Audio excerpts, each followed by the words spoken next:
How to fix WhatsApp stuck on connecting on iPhone. Is WhatsApp stuck on connecting? Here's how to fix it on iPhone and get back to chatting. Start by turning your Wi-Fi or cellular data on and off. This often fixes unstable connections. Go to the App Store and check for WhatsApp updates. And make sure your iOS is up to date. A quick restart can solve minor connectivity issues.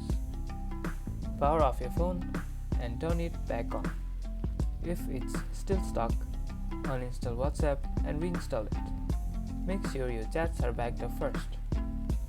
And your WhatsApp should now connect without any issues. And that's about it.